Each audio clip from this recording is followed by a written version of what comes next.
Bonjour, j'ose espérer que vous avez passé une excellente nuit. Quant à moi, je remercie le Seigneur des cieux. Monsieur Donald Trump, le candidat des Républicains, met fin aux espoirs de Monsieur Zelensky et de son patron, son papa adoptif, Monsieur Biden. En déplacement hier à Atlanta, le candidat des Républicains à l'élection présidentielle américaine, M. Donald Trump donc, fait de très grandes déclarations. Il est remonté, il est furieux contre l'administration Biden et contre M. Zelensky. Tellement furieux qu'il qualifie Zelensky de plus grand vendeur de la terre. Alors, M. Trump qui ne cesse de dire qu'en cas de victoire aux élections présidentielles, il va mettre fin définitivement d'une façon spectaculaire à la guerre en Ukraine. M. Trump a réitéré encore hier à Atlanta.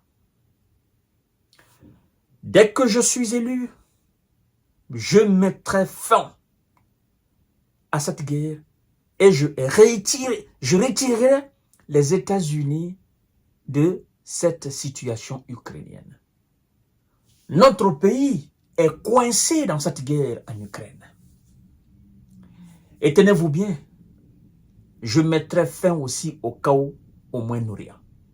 M. Trump va plus loin en disant M. Joe Biden et sa vice-présidente Kamala Harris nous ont jetés dans cette guerre en Ukraine et nous sommes coincés là. Ils ne savent plus comment nous sortir de là. Il va loin en disant « J'ai vu Joe Biden dire « Nous allons gagner, nous allons gagner ». Le candidat des Républicains ironise même. Il dit « Ça fait 3 ans que Biden dit la même chose. » Et en quelque sorte, la Russie ne fait qu'avancer sur le territoire ukrainien. Ça fait 3 ans que Biden répète la même chose. Nous allons gagner, nous allons gagner.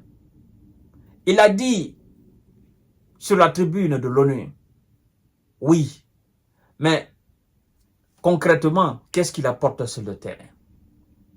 Et M. Trump, un homme d'affaires qui sait comment gérer l'argent, qui sait comment gagner l'argent, qui sait combien de fois l'argent est important dans la vie d'un peuple, Trump est furieux. N'est-ce pas? Il est furieux. Il n'est pas content du tout du fait que les États-Unis aient débloqué 300 milliards, chose qui a été maintes fois refutée, effectivement, par l'administration Biden. Trump dit que les États-Unis, n'est-ce pas, ont injecté 300 milliards, n'est-ce pas, à l'Ukraine. Et que l'Europe n'a donné que quelques grains pour accompagner les États-Unis. Et donc, si M. Zelensky voulait rencontrer M. Donald Trump, Zelensky doit savoir dorénavant qu'il n'est pas la bienvenue chez M. Trump. Vous savez, je vais vous dire quelque chose. Je prends l'exemple sur la Slovaquie de M. Robert Fico, si je ne me trompe pas de son nom, l'actuel Premier ministre. Avant les élections, avant qu'il n'accède à la primature en Slovaquie, Robert Fico a dit « La Slovaquie avant tout. Nous allons mettre un terme au fournissement d'armes à l'Ukraine parce que nous ne voulons pas de cette situation-là. Nous avons d'autres priorités en Slovaquie. » Et Robert Fico est allé beaucoup plus loin en disant que malheureusement, l'Ukraine est une tragédie. Et tous ceux qui ont bâti leur campagne sur cette histoire de « je vais mettre fin, je ne vais pas fournir d'armes, je veux la paix, je ne veux pas, j'ai d'autres priorités », en Europe, ils ont remporté les élections. C'est un message. Les élections régionales en Allemagne, qu'est-ce qui a fait que Olaf Scholz a pris une gifle? C'est parce que ses concurrents effectivement, disent nous allons mettre fin à la guerre. Nous ne voulons plus de fournissement d'armes à l'Ukraine, encore moins de munitions. C'est un message que le peuple, les différents peuples envoient à leurs dirigeants qui sont les va-t-en-guerre. Si vous attendez que nous votions pour vous, pour que vous continuiez, nous n'allons pas le faire. Et tous ceux qui viendront avec le slogan « Non, nous allons cesser de fournir des armes à l'Ukraine pour que cette guerre s'arrête », ben écoutez, ces gens-là, ils gagnent. Donc, M. Zelensky, il ne sera pas en quelque sorte vraiment bien accueilli par M. Donald Trump. Parce que Donald Trump ne veut absolument rien savoir du plan de victoire, du plan de guerre, du plan de mars, ceci, du plan de cela de M. Zelensky. Donald Trump, tout ce qu'il regarde, c'est les 4 ans qu'il veut à la tête des États-Unis. Et tout ce qui va le permettre de remporter les élections, il va le dire et il va le faire. Vous comprenez? De l'autre côté, une Kamala Harris qui dit nous allons soutenir l'Ukraine et puis nous allons continuer à soutenir l'Israël. Les Américains en ont marre des différentes guerres. Les Américains en ont marre maintenant que à chaque fois qu'il y a un conflit quelque part dans le monde entier, qu'on associe leur nation, le nom de leur nation à ce conflit. Et c'est ce qu'on est en train, depuis très longtemps, c'est ce qu'on vit. Et les Américains veulent que cette politique étrangère change, cette politique étrangère basée sur la barbarie, basée sur le conflit, basée sur la guerre. Les Américains, le peuple américain veut que cela cesse.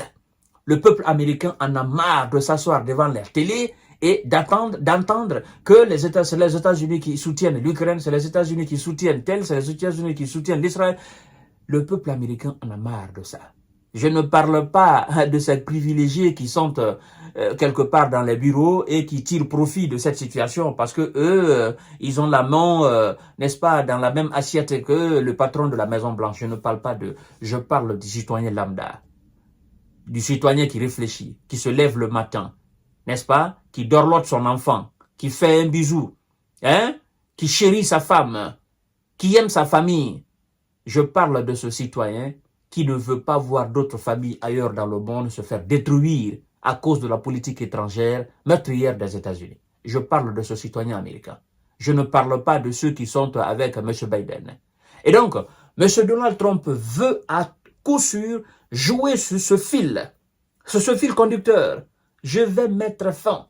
Je ne veux pas que ça continue. On dépense trop et l'Europe ne fait absolument rien. Donc, il dit, une fois à la Maison-Blanche, je sortirai les États-Unis parce que les États-Unis sont coincés. Il a utilisé le terme coincé en anglais. Les États-Unis sont coincés en Ukraine. Vous comprenez? Ils sont coincés. Et M. Biden et Kamala Harris ne savent pas comment nous sortir de là. Et moi, je vais nous sortir de là. Parce que nous avons trop dépensé et l'Europe ne fait que peu seulement de ses dépenses. Donc, tout cela, on perd en argent, effectivement, même si le complexe militaro-industriel américain tourne à plein régime, mais nous perdons énormément. Et d'ailleurs, si nous continuons, mais le risque est très grand que ça soit un déclenchement de 3e G. Vous comprenez? Alors, il a même utilisé ce terme. Hein. Il dit que le monde court vers la catastrophe. Le monde court vers la 3e G mondiale. Et donc, aujourd'hui, Donald Trump, en quelque sorte, il est populaire. Il était déjà populaire aux États-Unis. Et avec ces discours-là, je vais mettre fin ici, je vais mettre fin à cela, ben, il est populaire. Les gens l'aiment. Et les gens savent. C'est un gars qui est capable de le faire.